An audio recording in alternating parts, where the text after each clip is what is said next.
The assassination, an attempted assassination of Minnesota lawmakers.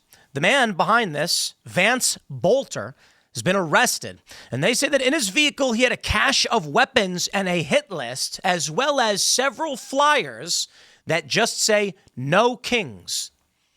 Now, questions are arising. Who is this guy? What does he believe? And why did he do it?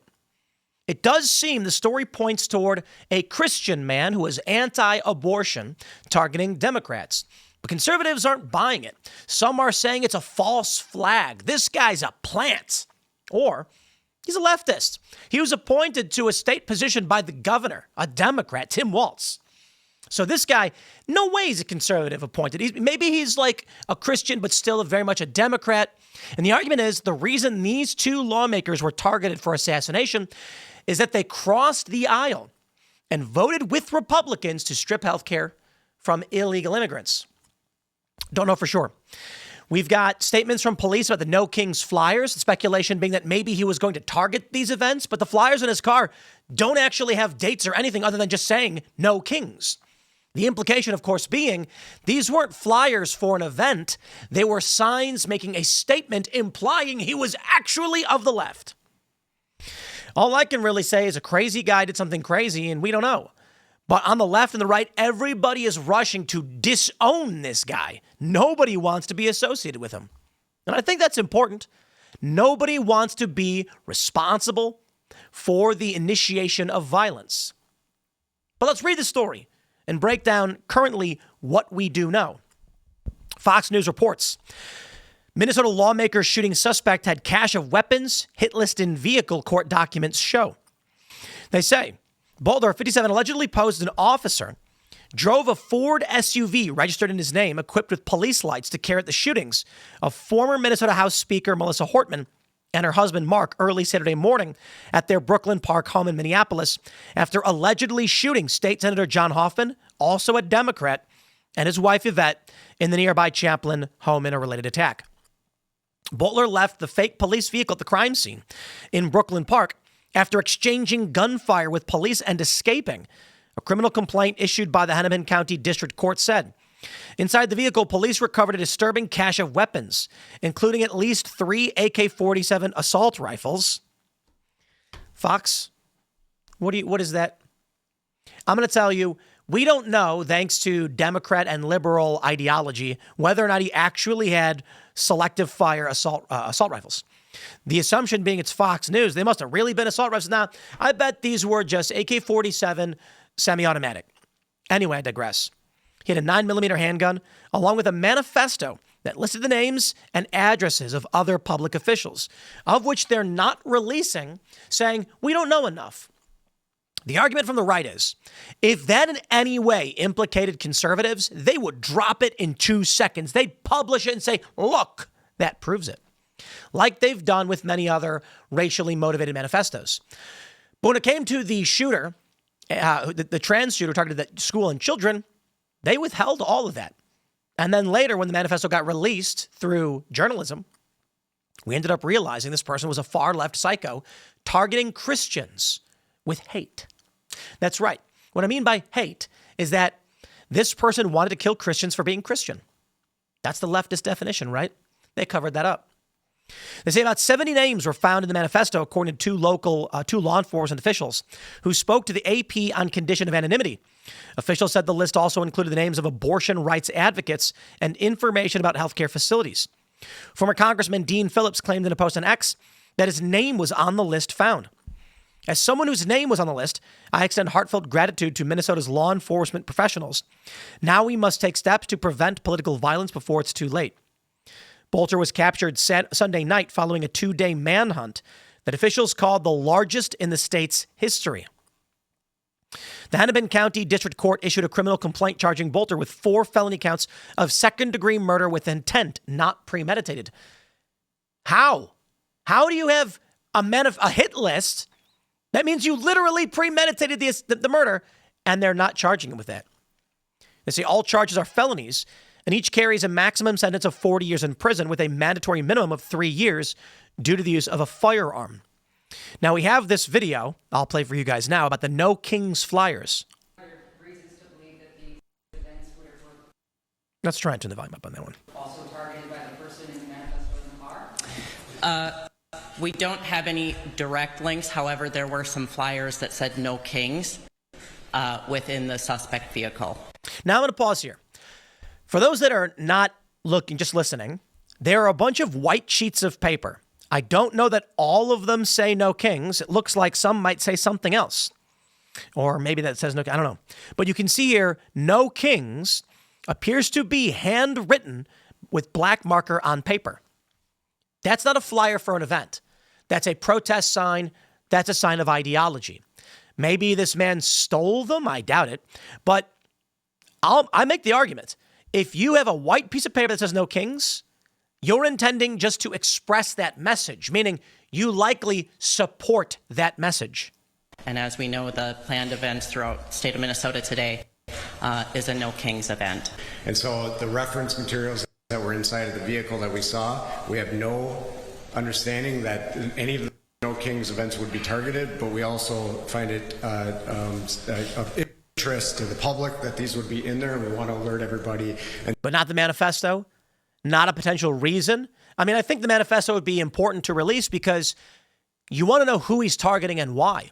If he is a leftist, maybe even a Christian Democrat who thinks Trump is nuts because they exist, then if you're on the right or you oppose illegal immigration, you're going to be concerned about him and his ideology. Now, granted, they've arrested him, so fine. But if he is a conservative Christian targeting Democrats, I think it's important they release that information so people know what to look out for. It's very strange they're not releasing it, in my opinion. Until we do that, because this is such an active investigation with information not knowing right now, we feel it's an obligation to all of you and the public across the state of Minnesota to alert you of it, and that's why the colonel made the notation of recommending people don't go today. But the individuals are not in custody yet, and so we want to make sure as that very active manhunt is... So again, this was because they had not yet caught him, so we don't know for sure. At the time, he was still on the run when they were doing these No Kings events. Andy No tweets, Minnesota shooting suspect Vance Boelter has been arrested in Silby County, Minnesota. The former pastor is accused of killing state rep Melissa Hortman, her husband, and injuring Senator John Hoffman and his wife. Boelter's former roommate and friend told media he is conservative and was against abortion. However, in one response, Big Dog SRQ, no idea who this person is, but they did respond saying, BS, conservatives don't get hired by Democrats, and they sure as hell don't work as interns for them.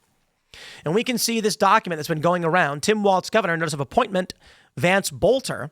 Because of the special trust and confidence I have in your integrity, judgment, and ability, I've appointed and commissioned you to have and to hold the office of business member, Governor's Workforce Development Board, from December 14th, 2019 to January 2nd, 2023.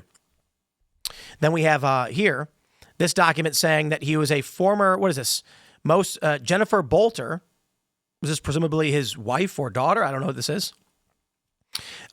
Worked for Tim Walz. So I'm going to go ahead and make the assumption that these documents they're putting around, allegedly that he worked for Tim Walz, I don't see him as being a MAGA conservative. He may be a Democrat. There are some Democrats that are anti-abortion. Who knows? Either way, at this point, we don't know for sure. We have this post. The suspect who posed as law enforcement and assassinated Rep. Melissa Hortman today has been identified as 57-year-old Vance Boelter. They go to mention that Democrats are insisting he lived in a small house with a Papa John's delivery guy who swears he's a Trump supporter. The reality is he's married with a family and owns a sprawling property and very large home. Interesting. And I don't know. Maybe the case, may not be. We have this video that everyone has been sharing. Let's play it. I know that people will be hurt by that vote, and we worked very hard to try to get a budget deal that wouldn't include that provision. DFL Speaker Emerita Melissa Hortman emotional following the House's adjournment from a special session Monday. Hortman was the lone DFL lawmaker to cast a vote to cut Minnesota Care access for undocumented immigrants. I know that... So this woman had just cut health care for illegal immigrants and was targeted. NPR says a suspect in the shooting of 2 Minnesota lawmakers has been captured and charged. This, of course, as of this morning. So again, I suppose we're going to have to wait and see. Data Republican saying, you aren't going to like this post, but it needs to be said about Vance Boelter. basically saying this guy built a fake resume. He was a grifter, and he was a 7-Eleven manager, constantly promoted himself as a doctor. He would go to African churches, and he would preach vague positive platitudes to foreign audiences. He wanted to be somebody. There's a good reason to believe that James Hartline is right. He was remodeling that building below into a church, not to serve Jesus, but as a stage for an audience that would never come. I think he's a man addicted to attention and status who tried to get it through a lot of means. And when that attention dried up, he snapped. I believe Vance Boelter committed violence as a last desperate attempt to be glorified under the delusion that killing abortion rights activists would make him a martyr or a hero. No idea. No idea. And I don't think there's, I don't know. It's going to be real easy for a lot of people that are diehard MAGA just to say, and look, I'll tell you this. You want to get the views, you reaffirm what people want to believe, right? You want to target the left, you say this guy's a Trump supporter, he's a far-right guy, he's targeting Democrats, Trump's people are evil. You want to get the views in the MAGA circles, you say this guy's clearly a leftist, the media is lying, it's a conspiracy. I'll tell you, I don't know. Could swing either way. The one thing I'll tell the right to be worried about, they withhold the manifesto. People come out and say, false flag is actually a leftist. Then once everybody's invested in this, they drop the manifesto showing he's actually a conservative who likes Trump and hates Democrats. Who knows? The one thing I can say is people are increasingly, for a variety of reasons, choosing violence. We just had some random guy shot and killed at a No Kings protest because, I kid you not, as the story goes, it's being reported, far left extremists panicked after seeing another far left extremist with a rifle. They started shooting at him, but shot a random guy instead. So the police arrested the guy who got shot at, and the other, there you go. I don't know. There's a question about civil war. The media has been warning about it because the escalation of these riots and these protests, which have gotten pretty bad over the weekend. The No Kings protests, many of them did turn into riots, and there were Marines on the ground. The left is claiming we did nothing wrong. And the videos clearly show they're throwing bricks at cops. But here's the challenge. None of it matters. All that matters is who wins in the end. Now, I can tell you the objective reality here. People show up to protest. The beginning of these protests, which became riots, was that Trump's legally authorized enforcement through ICE was obstructed. ICE agents went out to make arrests. The left said, no, we disagree with the law, and began to obstruct and fight with cops. Videos show them outside of an ICE facility throwing rocks at it. They're posting on X glad that federal agents can't leave the building. This resulted in police action. The police were attacked. Vehicles were smashed. Trump calls in the National Guard. They smashed Waymo, set them on fire, resulting in large-scale protests. Now, two things can be true at the same time. It just depends on what you're looking at. The left is saying the police attacked for no reason, because you've got videos of people standing around holding up signs when the cops begin to move them out. What they don't show you is that elsewhere, someone started fighting with cops. As soon as the fighting happens, the police say, clear the square out. That means because of the actions of 2 or 3 people, a protest of 1,000 is going to get cleared out by hundreds of cops. The people who don't know that leftists were throwing bricks, they say the cops started it. Now, I've been on the ground at riots and protests, and I've seen the cops start it, hands down. To be fair, in Ferguson, during the riots, people were standing around doing nothing in the street.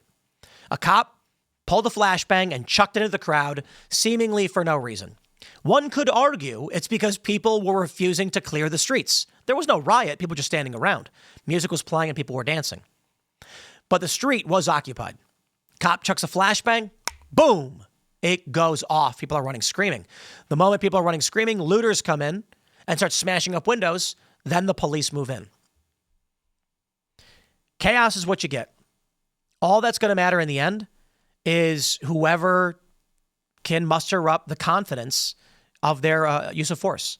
Meaning if you can justify your use of force to a large enough group of people or make them believe they will be safe if they back you, you win. The left can't do that. And that's why typically the right, law enforcement, and military wins. Because people say the organized system is safe. We'll see, man. I'm going to leave it there. Smash the like button. Share the show with everyone you know. I met someone the other day who said that her sister-in-law shared the show with her. You must have. She was like, yeah, she just shared it with me. And I was like, really? Perhaps me saying these kooky jokes about you calling your grandma really are working. Do it. Thanks for hanging out. We'll see you all in the next segment.